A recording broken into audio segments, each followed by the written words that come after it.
Oui, Alors, je vous entends très bien. Et on t'entend super, aussi très bien. super. Euh, Est-ce que vous me Le voyez docteur, très bien? oui, On vous entend très, Euh, très, très, très bien. mhm. Alors, on va pouvoir commencer. super. Euh, je dois d'abord commencer par remercier l'équipe des bâtisseurs qui a bien voulu associer le Rwanda à cette belle activité qui consiste à échanger des expériences. Et je remercie aussi ma chère collègue Elisabeth qui a servi de pont pour ouvrir ses horizons au Rwanda. Et je pense que c'est ensemble qu'on peut vaincre. Et on dit que euh, quand vous êtes unis, ça fait de la force. Alors, la causerie de ce matin, je l'ai intitulée Si Forever n'existait pas, il faudrait l'inventer. C'est un peu provocateur peut-être, mais vous allez probablement comprendre pourquoi je dis ça. Et la personne qui vous parle, donc, c'est Eugène Sanzabiga. Je suis professeur associé à la retraite. Et je suis actuellement dans le business de Forever depuis 2007. Et je suis au rang de euh, manager, mais je me suis récemment qualifié Senior Ego Manager. Ça ne date que de 3 jours. C'est peut-être une surprise pour vous. Alors, Eugène Sanzabiga, 65 ans, marié, 2 enfants. J'ai un doctorat en linguistique africaine que j'ai obtenu à l'Université de Nice en 1988. J'ai fait 35 ans d'enseignement universitaire. Je n'ai fait que ça. Et en fait, mon nom, Sanzabiga, ça veut dire je vais vers les étudiants. Et ce n'est que ça que j'ai fait en fait dans ma vie. Hein, c'est toute ma carrière. Et en fait, le nom était tout un programme pour mon père. Et 35 ans d'enseignement universitaire dans différentes institutions. J'ai fait évidemment des travaux de recherche aussi, comme cela s'entend, parce que l'enseignement, ça va avec la recherche. Et bon, j'ai été aussi consultant en audit universitaire au niveau du Conseil de l'enseignement supérieur au Rwanda. J'ai été examinateur externe pour différentes institutions d'enseignement supérieur, dont notamment la prestigieuse Université de Cape Town. Je dis prestigieuse parce que je sais que l'année passée, par exemple, elle était classée première en Afrique et c'était tout un honneur pour moi. J'ai été panéliste pour l'organisme allemand qui s'occupe de la coopération, ça veut dire DAD, pour sélectionner les gens qui vont faire le doctorat en Allemagne. J'ai été fondateur de l'ONG Méditerranée Afrique Solidarité lorsque j'étais encore aux études en France et j'ai été directeur du département recherche et développement pour cette ONG pendant 3 ans. Il y a d'ailleurs des projets qu'on finançait au Niger, au Congo, mais je ne vais pas insister sur ça parce que ce n'est pas l'objet. Actuellement, je suis au niveau de Forever, je suis membre de ce qu'on appelle Country Support Team, ça veut dire l'instance qui aide le responsable national à faire de la planification, à préparer les conférences, etc., etc. Et plus particulièrement, je suis membre fondateur de ce qu'on appelle le Seven Digit Club, sur lequel je vais probablement revenir, que j'ai fondé avec ma collègue Élise et ma collègue Elisabeth que vous venez d'écouter tout à l'heure. Alors, voilà la personne que vous écoutez ce matin et je suis honoré de pouvoir clôturer la semaine qui était dédiée au Rwanda. Alors, manager reconnu depuis 2018 et ma causerie de ce matin va vous parler de ce que j'ai appelé mon histoire d'amour avec Forever. Ça va s'articuler en 2 points, comme d'habitude, la santé, et je vais insister sur ça, et puis le business. Et je vais terminer par un mot d'ordre pour nos invités, parce que je sais qu'il y en a certainement dans la salle. Alors, avant de commencer, je dois dire que c'est un peu sentimental de me retrouver ce matin au sein de l'équipe des bâtisseurs basée à Ouaga, si ma mémoire est bonne, parce que je connais un certain nombre de pays de l'Afrique de l'Ouest. Je connais le village du Bénin au Togo, je connais un peu le Gabon, j'ai visité le Nigeria, j'ai fait des missions au Gabon. Donc, c'est un peu sentimental pour moi lorsque on m'a désigné comme la personne qui devait clôturer cette semaine dédiée au Rwanda. Alors, pourquoi est-ce que j'ai dit que si Forever n'existait pas, il faudrait probablement l'inventer? Je paraphrasais probablement une citation de Voltaire que vous connaissez qui disait que si Dieu n'existait pas, il faudrait l'inventer. C'était une réaction à une conception de ce qu'on appelle, de ce qu'on a appelé dans le temps les encyclopédistes athées qui disaient que Dieu n'existait pas. Alors, il s'agit de Diderot, d'Holbach et d'autres gens comme ces deux messieurs. Et il leur dit, monsieur, je pense que vous vous trompez, si Dieu n'existait pas, il faudrait probablement l'inventer. Parce que Dieu est éternel, c'est un grand géomètre, un grand architecte, un créateur. Et quand je dis ça, vous allez certainement relier ça avec mon histoire, parce que je pense que Rex Morgan était un grand géomètre, était un grand géomètre, un grand architecte, un grand créateur et un visionnaire. Et en ce qui me concerne, vous allez certainement comprendre pourquoi je dis ça. Et donc, si Forever n'existait pas, il faudrait l'inventer. Je voudrais m'inspirer également d'une phrase que j'ai retenue de la causerie que M. Kofi, si ma mémoire est bonne, qui est de Forever Côte d'Ivoire, qui est passé ici en 2007 lorsqu'on allait au Forever Global Rally de Dubaï et qui nous a dit que avoir la vie, c'est une chance, mais être chez Forever, c'est une grâce. Et en ce qui me concerne, encore une fois, vous allez probablement comprendre. Alors, mon histoire d'amour avec Forever, je vais donc la commencer avec le problème de santé ou les problèmes de santé que j'ai eu pendant 4 ans. Et ça va peut-être vous donner de la chair de poule. Je vais faire défiler toute une série de photos qui vont probablement vous montrer de quoi il s'agit. Sur la première photo, excusez-moi, il y a un petit problème technique.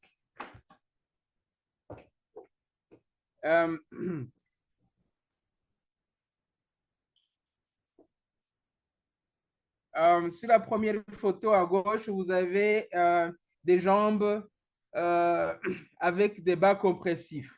Et ces jambes-là, ce sont les jambes du monsieur que vous êtes en train d'écouter. Alors, qu'est-ce qui s'est passé? En 2013, j'ai commencé à avoir des œdèmes au niveau de la jambe et du pied. Et on m'a prescrit des bas compressifs. Et puis, quelques temps après, c'était au mois d'août 2013, on m'a mis le truc que vous avez sur la photo de droite pour un peu contrer l'inflammation parce que la jambe était enflée et il fallait contrer l'inflammation. Et ça a duré 2 semaines. Et je ne marchais que sur une jambe. Et au bout de 2 semaines, j'avais la rotule qui était presque cassée. Et je n'en pouvais plus. Et à un certain moment, on a décidé de me mettre un plâtre. Je pense que vous voyez des images ici. Et je passais ma journée dans mon salon couché comme un idiot sans savoir ce qui allait se passer et comment ça allait se terminer. Et quand on a enlevé le plâtre, vous avez l'image de gauche. Je n'avais même pas encore nettoyé le pied. Et vous voyez comment était le pied et les médecins ne comprenaient pas comment un pied puisse passer tout un mois dans un plâtre et il en ressort comme ça. Et puis, bon, je ne vais pas aller dans les détails. Ça a commencé à se compliquer pour moi. Vous avez par exemple une photo ici assez terrible. Et ça s'est aggravé, ça s'est empiré au jour le jour. Et vous voyez par exemple la photo ici, j'ai commencé à avoir même des migraines et je ne pouvais plus porter par exemple des chaussures. Non, pas des migraines, excusez-moi, mais des gangrènes. Je ne pouvais plus porter des chaussures, je portais que des sandales, des claquettes. Et vous voyez par exemple la partie orteil qui était complètement bousillée parce que l'oxygénation ne se faisait plus normalement. Et à un certain moment, et là c'était 2015, 2016, la jambe était devenue toute noire parce que le sang ne circulait plus, parce que l'oxygénation était pratiquement nulle et ça m'inquiétait beaucoup. Et au bout d'un certain temps, ça veut dire à peu près 4 ans, ça veut dire, non, juillet 2016, j'ai décidé d'aller en Inde. Parce qu'avec la jambe que vous avez ici, je me demandais si on n'allait pas probablement m'occuper justement cette jambe-là. Parce que les médecins avaient tout essayé. Je ne dis pas qu'ils n'ont rien fait. Ils ont tout essayé. Ils se sont bien occupés de moi. Et malheureusement, ça ne donnait rien. Alors, j'ai décidé d'arrêter parce que je craignais qu'on me coupe la jambe. Et j'ai voulu aller en Inde. J'ai envoyé ces photos. On m'a envoyé une facture pro forma de 12 millions, 12 millions rwandais et je n'avais pas cet argent. J'avais 3 véhicules, j'ai voulu les vendre, mais les amis m'ont dit, mais écoute, si tu vends tes véhicules comme ça à la hâte, tu n'auras même pas 10 millions, hein, même s'il y en avait un qui était tout neuf. Et on m'a conseillé d'attendre un peu, peut-être de contracter une dette à la banque ou de demander à des amis de m'aider ou de vendre mes véhicules posément et d'y aller l'année suivante, ça veut dire en 2017. Et j'ai rencontré 2 collègues qui m'ont parlé de Forever. L'un avait eu un problème de diabète et l'autre avait eu un problème de goutte. Et ils m'ont parlé de Forever. Ils m'ont dit, mais Eugène, pourquoi est-ce que tu ne sais pas ces produits? Je les ai pris le 5 décembre 2016. Mais évidemment, auparavant, ils m'avaient invité à une conférence et je me souviens que j'ai été le premier à entrer dans la salle. Parce que je me disais, mais est-ce qu'il y a vraiment quelqu'un qui va me parler de quelque chose qui pourrait me guérir de cette jambe-là que vous voyez sur la photo? Et le 5 décembre 2016, je prends donc les médicaments. Et qu'est-ce qui se passe, mes chers amis? Un miracle se produit. J'appelle ça une métamorphose. J'appelle ça une métamorphose avec les produits que vous connaissez probablement ici. Il y a un qui est un peu caché avec les... je ne sais pas comment faire pour enlever...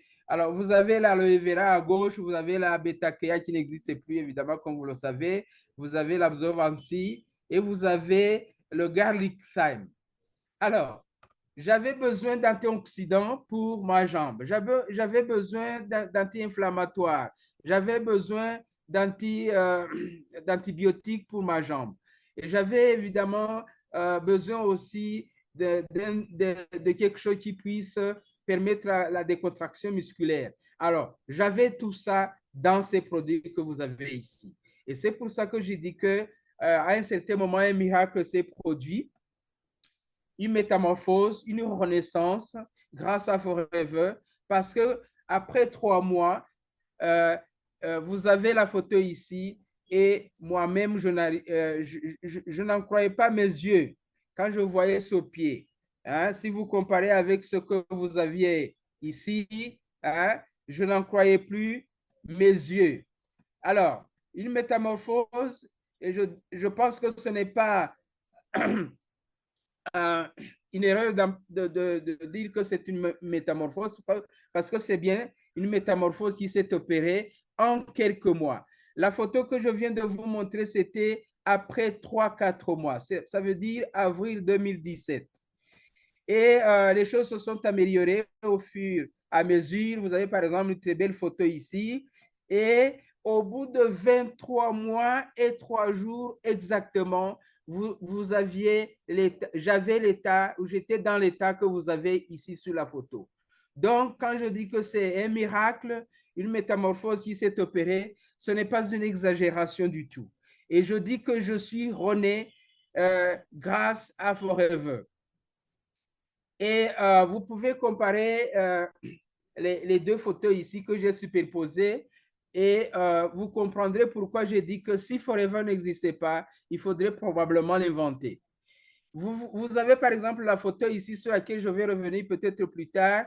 Vous avez un monsieur qui normalement devait enseigner assis avec les jambes perchées dans une autre chaise ou sur un tabouret. Un monsieur qui avait besoin toujours de gros oreillers dans son lit pour percher ses jambes. Un monsieur qui ne pouvait plus conduire sa voiture.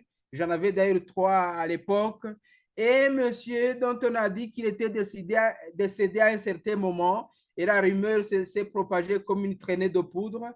Et je me souviens par exemple pour la petite histoire qu'un monsieur s'est permis de vendre ma propriété qui se trouvait dans le sud du pays parce qu'on lui avait dit que Eugène avait crevé. Et en fait, il y avait quelque chose de vrai parce qu'en fait, les médecins qui sont dans la salle, je sais qu'il y en a, comprendront bien que j'étais probablement toujours exposé à un problème de phlébite. Et ça ne pardonne pas. Donc, je pouvais crever ou partir d'un moment à l'autre. Et quand la personne a entendu ou a appris que j'étais décédé, elle a vendu ma propriété à des Japonais et je n'ai pu retrouver la propriété que 2-3 ans après tant d'acrobatie. Alors, donc, quand je dis que je suis rené avec Forever, ce n'est pas vraiment une exagération. Évidemment, quand j'ai connu ce secret, maintenant, je ne me prive de rien. Vous avez mon buffet ici. Évidemment, les liquides ne sont pas là parce qu'ils étaient au frigo. Alors, je ne me prive de rien. Alors, tout ce que vous avez ici, c'est mon buffet. C'est ce que j'appelle mon buffet. Et après quelques temps, des amis me disent, mais Eugène, vous êtes rené avec ces produits, mais est-ce que vous savez que ces produits peuvent vous donner un peu d'argent? J'enseignais encore, parce qu'après, j'ai décidé de prendre la retraite à 60 ans. Mais j'enseignais encore. Et j'avais déjà commencé à enseigner debout, sans avoir besoin de canne, sans avoir besoin de percher mes jambes sur notre chaise ou un tabouret, sans avoir besoin de me coucher partout et de suspendre mes pieds quelque part sur les murs pour que le sang remonte